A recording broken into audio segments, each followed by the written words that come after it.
Dahil may natirang buko pa para sa aking self. Ayan, tayo ay magkain ng buko. Healthy ito sa katawan. Maraming nakukuhang dito, health benefit sa buko. Ayan, o, diba? Pero hindi ko muna ilalagay sa sabaw niya.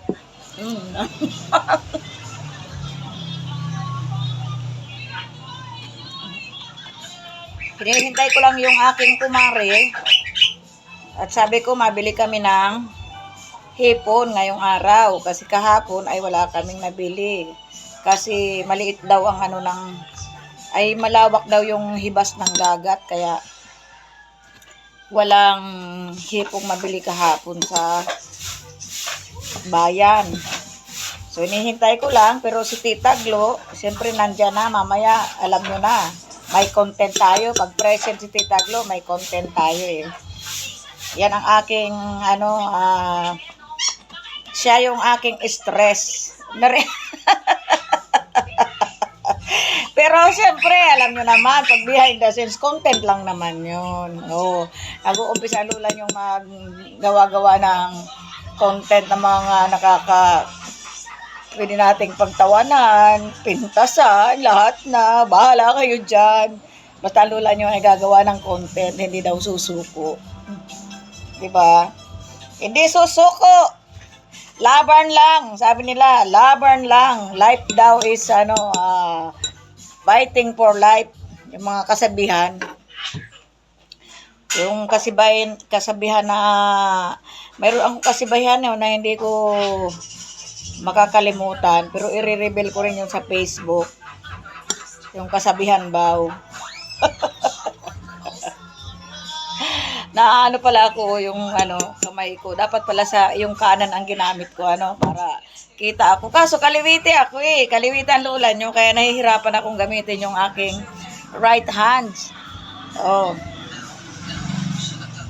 Yung wala siyang yung power nitong aking left hand kumpara dito sa aking right hand is mas stronger itong aking left. Kasi ako ay kaliwete. Kaliwete magtrabaho. Ayan, oh.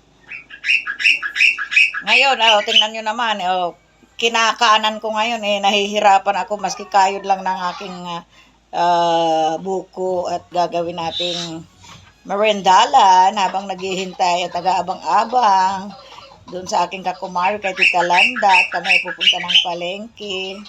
O, pati yung ibon, nakisali na sa paghuni. Tinatawanan ako. Narinig nyo yon?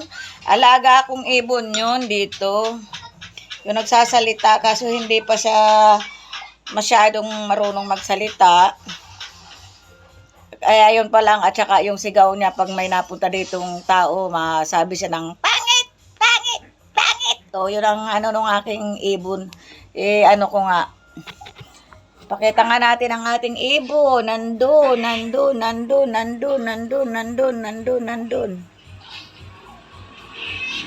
Ay, hindi maabot ng aking cellphone.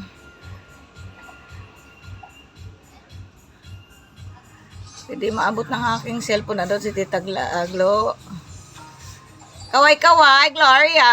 Ayun, nagsayaw-sayaw na si Gloria. Oh.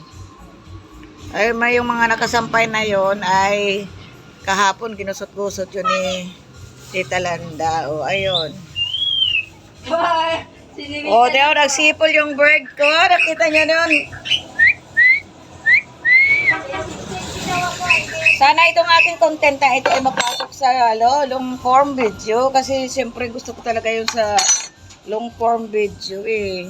O, yung lula nyo, pawis na pawis niya. Kasi kanina, lumabas tayo. Nagpapawis talaga ako.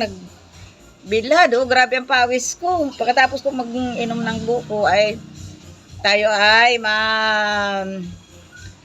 ligo na. Oh.